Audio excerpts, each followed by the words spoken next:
What's good, TMG fam? It's your boy Evelyn. I'm back with another reaction video, man. How y'all feel? Welcome back to the channel. Salute, man. Listen, y'all stop watching all these pandemic, zombie, scary movies while all this coronavirus talk is going around, all right?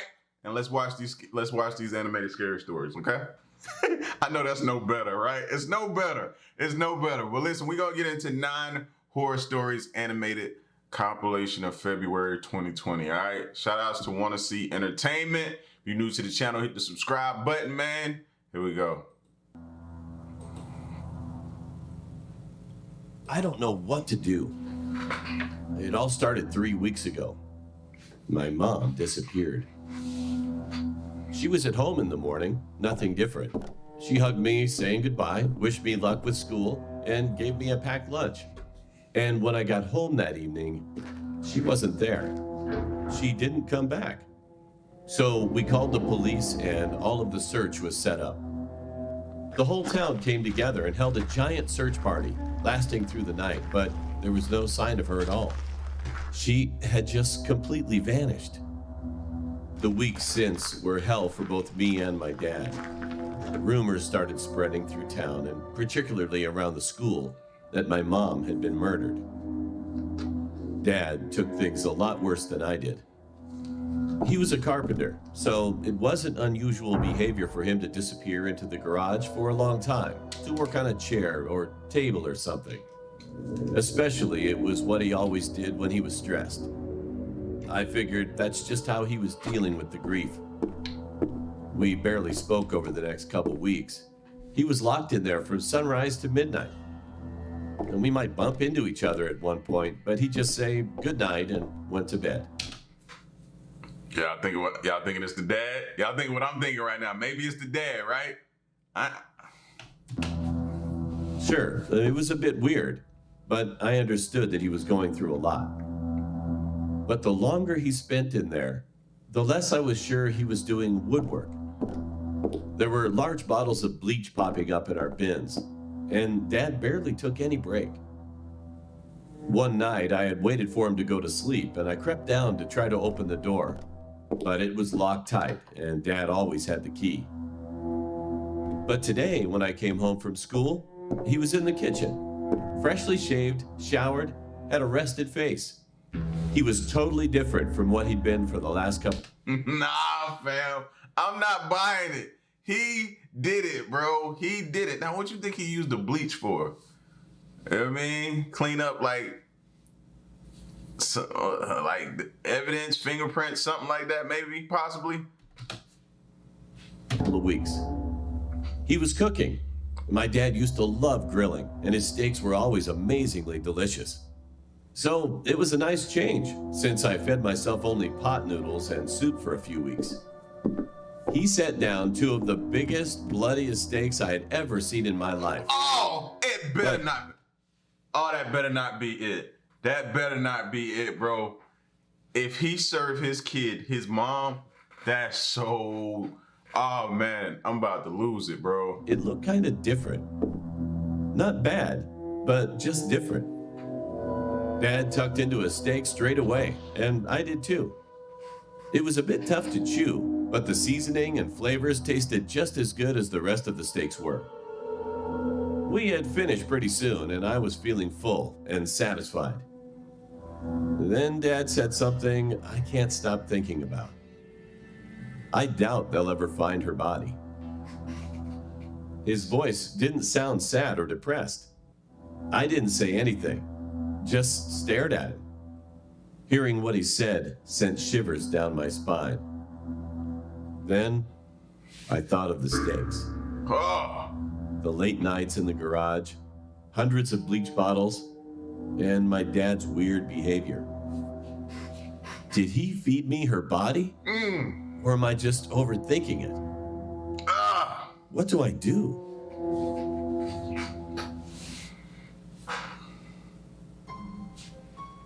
Hold on, that's how we gonna end it right there?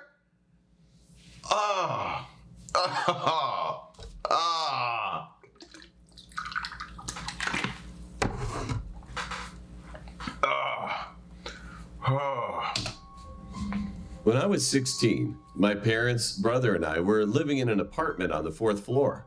Every night, we heard crazy laughing outside of our house. At first, we just thought it could have been a neighbor taking care of a sick person, so we didn't worry about it.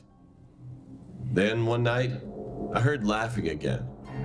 It was 11 p.m., and everyone in my house was sleeping. I got out of bed and looked out the window, and I saw nothing. And as soon as I looked out the window, the laughing stopped.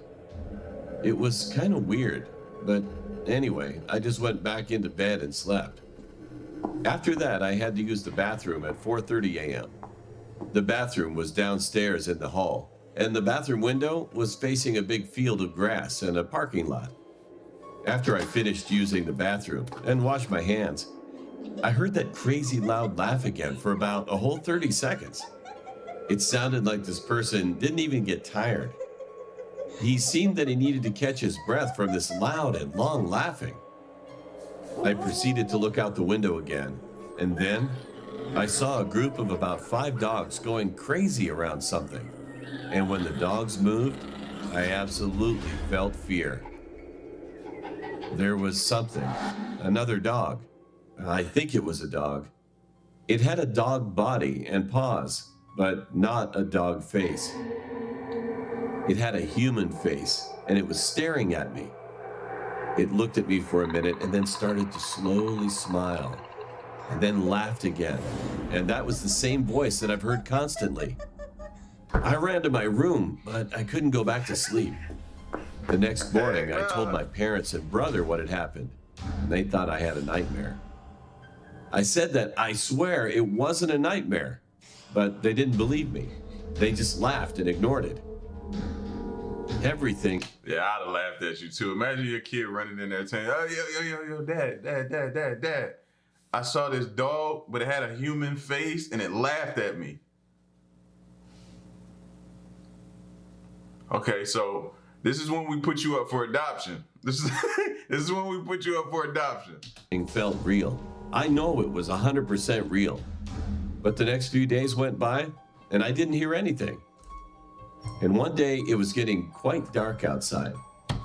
I did end up getting a cold from swimming, so my parents and brother went out grocery shopping without me. It was 9 p.m., and I took my dog for a walk for a little while. There was an abandoned house down the block, and my dog took off running to a bush suddenly. It was like something caught his attention. I ran after my dog, and literally, I had to crawl under a fence to go and get him. When I finished crawling under the fence, I ended up cutting my knee.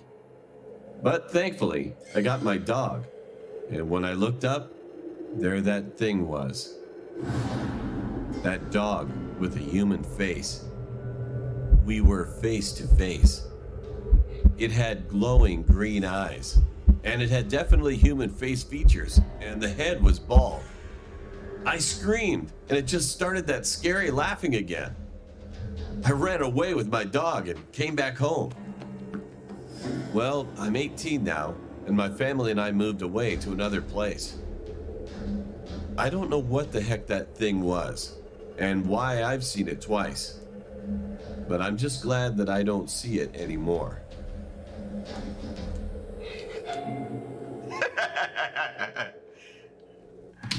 Now that one there, I'm like, all right, bro, you tripping.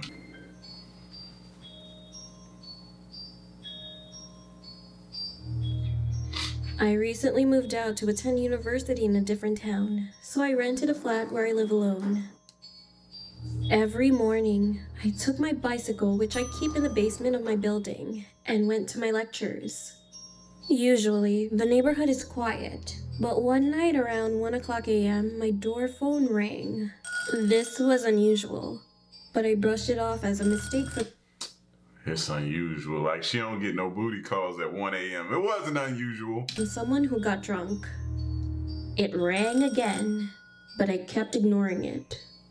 This happened at least 3 different times, so it began to annoy me. One day, I returned from my lecture and found a bus ticket placed on my door handle.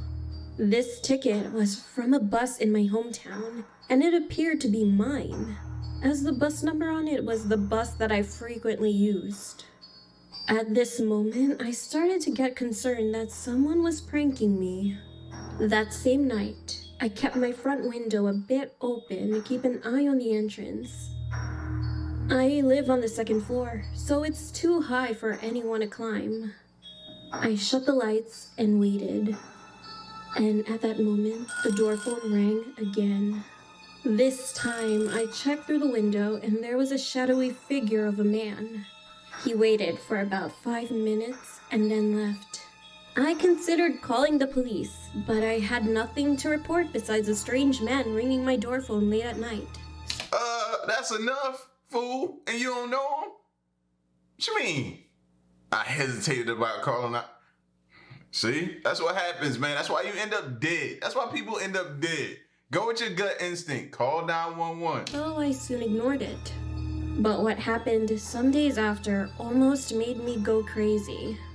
It was around 3 a.m. and the door phone rang again. By this time, though, I heard the front door shut. Someone must have forgotten to lock it. So I assumed that the man was now inside the building. Terrified, I went to the kitchen and grabbed the biggest knife I had. And still, don't call 911. I swear, man. We need a class on this. Then I stood behind the front door and waited. The doorbell rang. I think my stomach dropped at that point. He rang again and then knocked strongly. I stayed frozen for an eternity until I couldn't hear anything. I was relieved and went to sleep after a while, which in hindsight was very stupid, as I should have made sure that the man had left the building. She wanted to die. I'm convinced, man. She wanted to die. She wanted to die. Everything she doing is dumb to me. Following morning, as I was leaving for my lecture, I noticed some scratches near the front door's handle, as if someone had tried to mess with the lock. I immediately went to my landlord, who lives right above me, and explained everything that had been going on. He reassured me that everything would be fine. So, go to your landlord, because he's the police. I went to get my bike. But as I walked towards the basement door, I noticed that the lock was broken. I finally understood. The man from last night must have hidden in there. I hadn't heard the front door shut again yesterday, so that must have meant that the man was still here. I ran upstairs again and told my landlord. He got angry, grabbed a bat, and went to check. All I could hear was struggling noises as my landlord beat that man senseless. We then called the police, who arrived a few moments later and arrested him. Yo, the landlord pretty gangster. I ain't mad at him. He just went in there and just started wailing. Don't look like he asked questions or nothing. I still remember his face to this day, as he looked straight at me silently. It turned out that like MGK a little bit, don't he? Like Machine Gun Kelly. this man had been following me for days and was trying to rob my house. He had done the same thing to other people in the past. I don't know what happened to him afterwards, but I assume he is in prison. I am forever grateful to my landlord for being so brave. We replaced the locks on every door, so now I feel safer. Well, I would have forgotten about this if I didn't open my mailbox recently and find another bus ticket. My name is... Like, some people you be like, after they continue to do so many dumb things, you be like, all right, you deserve what you get. You deserve what you get, bro. She should have, like, come on, man. Michael, and it happened 2 years ago. I had some friends at the time. Let's call them Dan, Sarah, and Hazel. We decided to make our little party of explorers exploring forests and abandoned structures and such. That day was our first exploration, an abandoned house just at the end of my neighborhood. We started walking toward that house and reached it soon. People said that it was built in the 1940s. It had been owned by a man who abandoned it after moving to live in the nursing home and the house has been left alone since then. We were outside for a while, and Dan says we should go inside. We decided to check out the well first, which was next to the house. The well was stone and round, which looked exactly like the same thing as in the Ring movie. There was a piece of old wood board cut. Oh, why they had to put that visual in my head right there. Oh, man, that's one of the movies right there. The Ring, that's one of the movies, fam. Covering the top. Ah! All of a sudden, Dan jumped up on the board like a maniac. Then his leg fell through the small opening. If he would have fallen in, we'd have been in big trouble. Luckily, he lifted his leg out of the opening and acted like nothing just happened. We went inside, and we could smell a very strong odor emitting from inside the house. It was very gross, but putting smells aside, we came across a bunch of weird things around the house.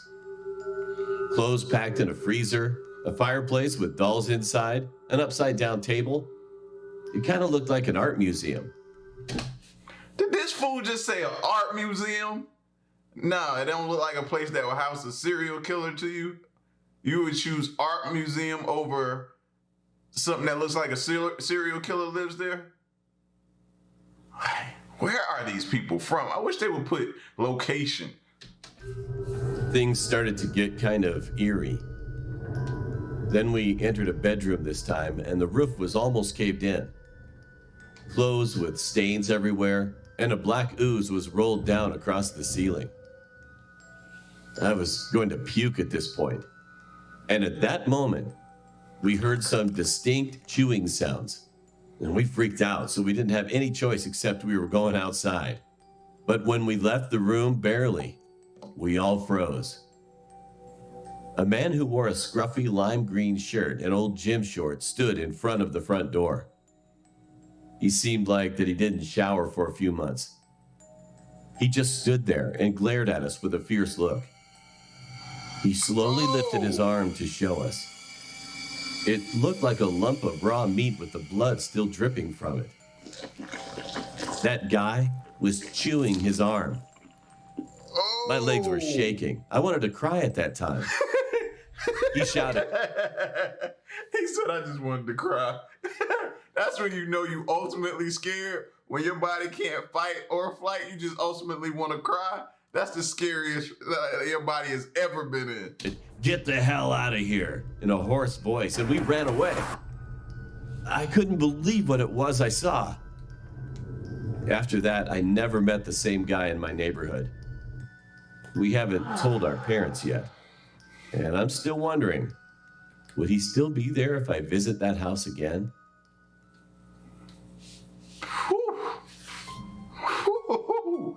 Nah. This story happened in July in the year 2016. We had the clown scandal in the US, and it was pretty crazy. People would dress up in clown costumes and stalk people, and sometimes even do worse. My friend Miguel and I went to spend the night at our other friend's house, whose name is Milo. We showed up at his house around 3 p.m. We just watched movies and ate snacks, just regular teenager stuff. Milo's house was next to a park, so we would usually go back to our home pretty late and walk the track. After watching movies all day, we eventually got bored of it, so we decided to go to the park and walk around for a bit. When we got to the park, the time was exactly 2:36 a.m. At first, we just walked around, talking about girls at our school and other stuff. After we rounded a corner around the park bathrooms, that's when we saw him. There was a man in a black and white clown costume with no mask on, standing by the swings. He was looking at us with his head slightly tilted over to his right side. I mentioned that he had no mask, so we could clearly see his face. The man had a really dirty face with long, black, greasy hair. This when your body, your brain is telling your legs to move, but it just, somewhere it's just not connecting. Like you're telling yourself to run, but your body just ain't doing it yet. And he had a creepy smile on his face. His smile was almost stretched cheek to cheek. Even though he was pretty far from us, we could still see that he was staring right at us. We got nervous and scared, so we agreed to run back to Milo's house, since we were on the side of the park. We started the countdown in a whisper. 3, 2, 1. And then we started running as fast as we could back to the house. After running for a minute, we made it to Milo's street and started running again toward his house in the middle of the road. When we made it to his house, we turned around to look down the street. And to our horror, we saw the man in the clown costume standing at the end of the road. That's what we do. We show them where we live at. That's what we do. Only illuminated by a street light. He wasn't running or walking towards us. He just stood there. However, we were all sure that he followed us. You think? And down in his hand, we were able to see that he was holding a long, sharp kitchen knife. We pounded the front door, ran inside Milo's house, and went into his living room. Milo asked what was going on, so we explained everything that just happened. He has one of those doorbells with a camera in it, so we sat in silence watching the monitor on the wall. We then saw the man walking down the street looking left and right at each of the houses, probably checking to see if we were hiding. That clown guy finally stood just in front of Milo's house. We all got shocked, but we tried not to scream at all. And all of a sudden, he was looking through that camera lens of the doorbell.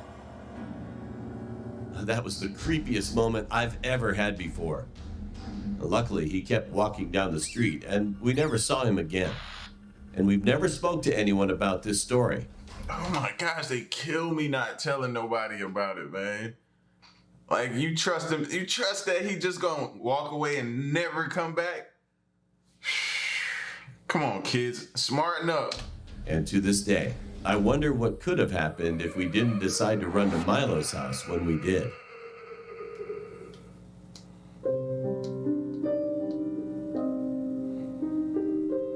Hi, I'm Evelyn and I'm 13 years old. This happened when I went to my stepbrother who lives overseas.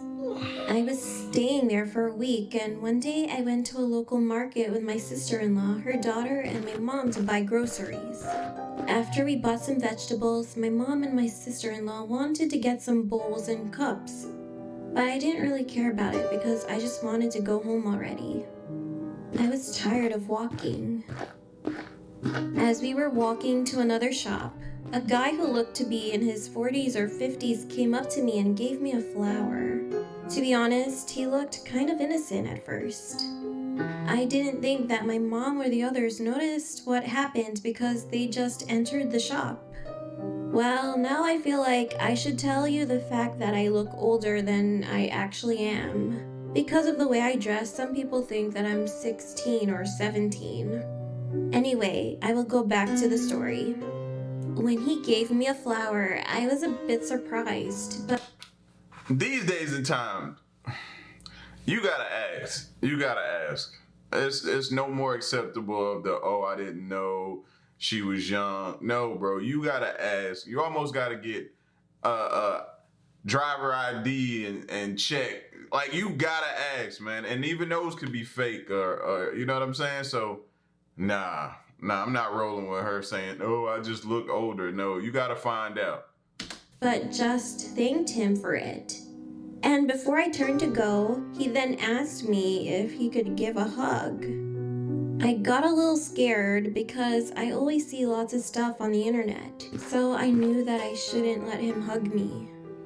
I tried to give him his flower back, and I kept telling him that no, I'm not really comfortable with hugging strangers. But he kept insisting that he wanted to hug me, and I refused again and again. After he understood that he is not allowed to hug me, he seemed to have given up. So I thought it was over and turned around. Then all of a sudden he grabbed me and tried to kiss the back of my hand. I immediately pulled my hand away, and at that point I was scared but really angry too. I knew that my mom was in the shop, but the road was quiet, so this situation was enough to make me afraid. After I pulled my hand away, he seemed surprised, like I did something wrong to him. Then he asked me if we could get married. I was asking myself if he was joking To catch a predator? What do you mean, can we get married? or something. I refused it, of course, but then he asked if he could have children with me. When I looked up at him, he was smiling and looked happy. I couldn't believe what I was hearing. I was literally shaking. At that moment, a miracle happened. I'm not sure if he saw another girl or he just realized there was no point in trying anymore, but anyway, he said, "All right, have a good day," and walked to the other side of the road. I was relieved that he gave up, so I rushed into the store. I got next to my mom, but said nothing. And on our way to the car, I'm so sick of hearing said nothing. Say something. threw the flower away, feeling disgusted. I could come back home, and I felt thankful that I would be here with my family. After that, whenever I go outside, I always beware of everything and never receive any stuff from strangers. Yeah, man. Stop not saying anything. Tell your parents so they can take the proper steps to getting these creeps and these animals off the street, man. Like, he left you alone and went and probably did it to another little girl. These fools gotta be stopped. My name is Chad, and this story took place when I was about 12. I was at home with my mom since my dad was going to be out all night. 3 of my best friends came to my house for a sleepover party.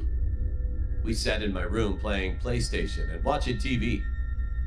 Soon, we noticed it was getting pretty dark outside. Mom ordered pizza for dinner, so when the doorbell rang, we knew that the pizza had arrived. When my mom opened the door, my friends and I were just right next to her because we were pretty hungry at that time. So we waited for her to take her money out and pay for it. The pizza delivery guy seemed like he was in his mid-50s and looked pretty old. While my mother was taking her money out, he looked at us. And all of a sudden, a creepy grin appeared on his face, and his eyes were wide open. It was kind of weird, but we just laughed it off as we didn't think much of it. My mom handed him the money, the pizza guy gave us the pizza, and then left. We took the pizza into my room and watched Netflix while we were eating it. A few hours passed, and my mom came up to our room and said, "It's time for you guys to go to bed. If you need anything, just let me know." My friends brought sleeping bags from their home, so we all got ready to go to bed and lied down. I turned the lights off and went into my bed. We talked to each other for about 45 minutes until it was around 11:45, close to midnight, and we eventually got tired of it. We closed our eyes, not saying a word to one another. Later that night, I heard rustling coming from the backyard. It sounded like someone was walking on a pile of leaves. At first, I thought it was a cat walking around looking for food, as they usually do. However, the next thing I heard was a loud thump. It sounded a lot closer, and like it was hitting my wall. At that time, we already all got up from our spot and heard it. We were so scared to look outside through the window, and That would have been my kids. Everybody would have filed into my room. Everybody. They'd have been in my room telling me what's going on. Like, these some brave kids. check what was going on. And then we saw a hand on the window. Why they had to use that music? Gone. And then we saw a hand on the window, lifting it up much higher. We all screamed with fear, and the guy still tried to crawl in. But one of my friends thought much faster. He locked the window, and we all ran out of my room. Then our house security alarm started going off like crazy. My mom, who was sleeping in her bedroom, came out, turned it off, and asked what was going on. We explained what just happened and looked at the cameras, which were set up outside of our house. There was a guy quietly trying to come down a ladder. I realized the thump on the wall we heard was a ladder. Mom quickly got out her phone and called the police. We locked all of the doors and came back to the monitors to look at the cameras. And we saw the man opened our backyard shed and hid in there. In just a few minutes, the police were already arrived. 3 officers went outside searching for the man while we gave information to the other officer. We told him that we saw the man going into the shed out in our backyard. One of the police was holding a gun, and the other 2 were approaching closer to the shed. In the blink of an eye, they had entered the shed, found him in the shed hiding, put him in handcuffs to arrest him. They brought him out front and put him in the back of a police car. Pizza dude. That time, lots of people heard the noise, came outside to see what was going on. And surprisingly, the cops found some things like a knife, hammer, and others from his pocket. As he was in the back seat of the car, he looked at us and gave us a creepy grin with wide eyes. At first, I couldn't see his face clearly, but when I concentrated on focusing it more visibly, I was shocked. It was the pizza delivery guy. After that, the police handled the situation, so we could... I wouldn't have never wanted pizza ever again. Nothing that smelled like pizza, looked like pizza. Don't even bring up the word pizza to me after that. Go back to sleep again that night. I don't know what this guy would have done to us if he had successfully got inside.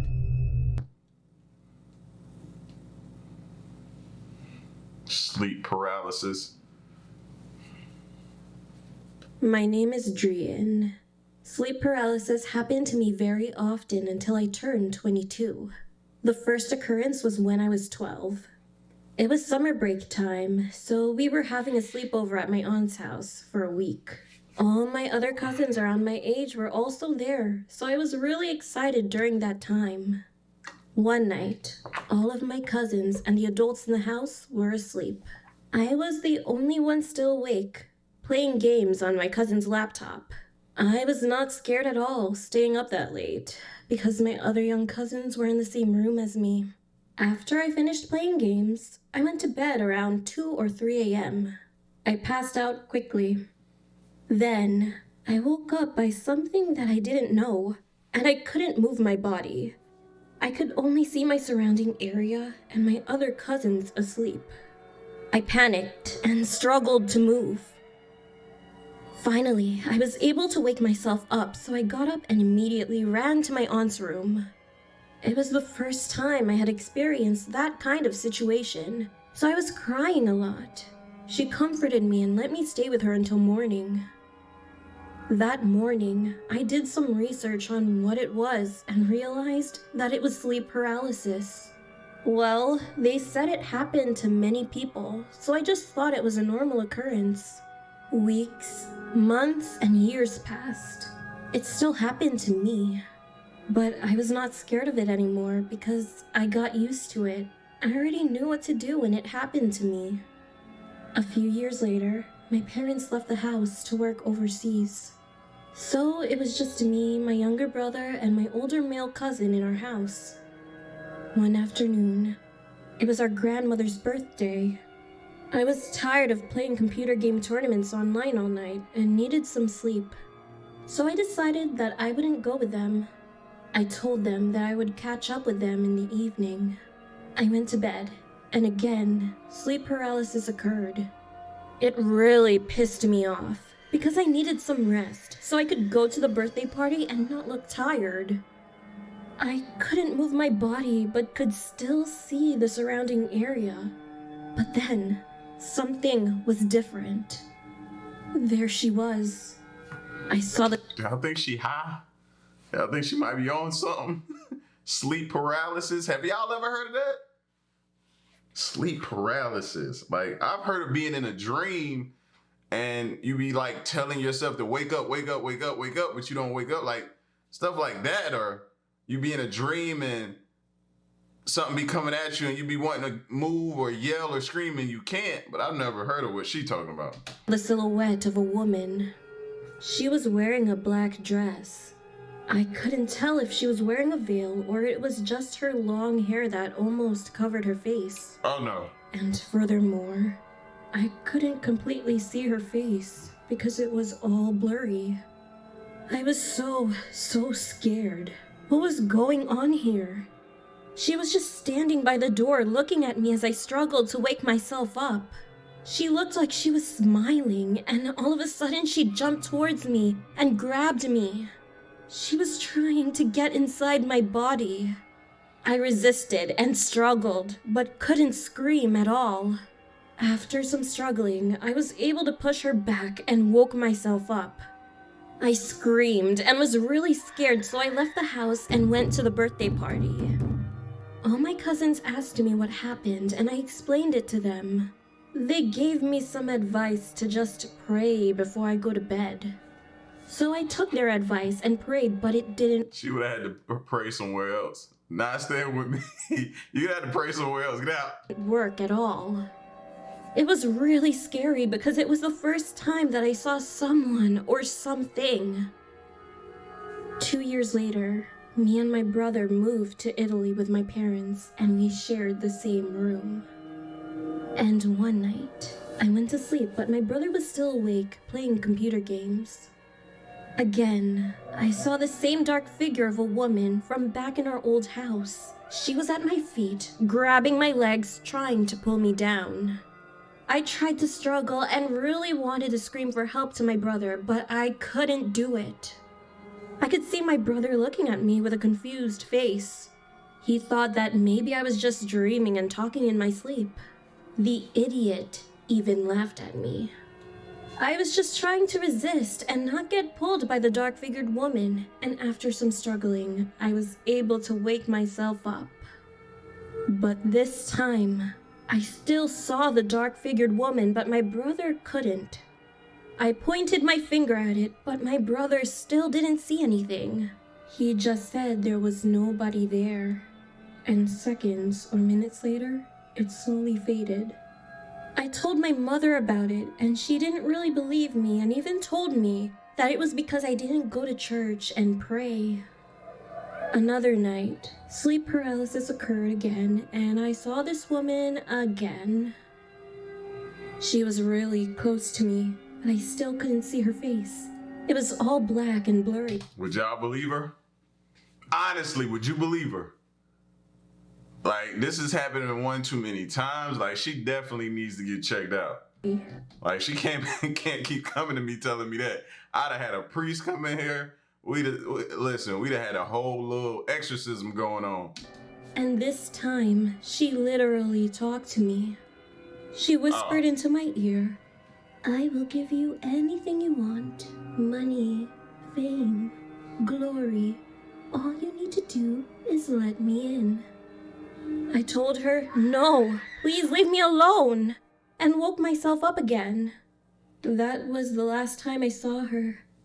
That was in 2017, and now it's 2019. I'm 22 now.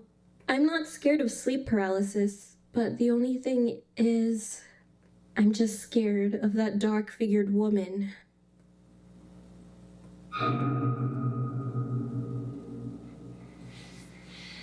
Listen, some of these stories, I'm not rolling.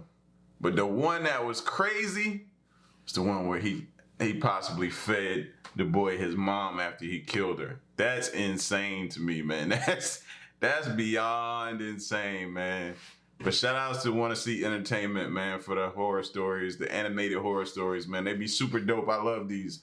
Y'all get at me in the comment section. Let me know what y'all think. Leave a like, share the video, subscribe, and stick around and stay tuned, man, to the next reaction.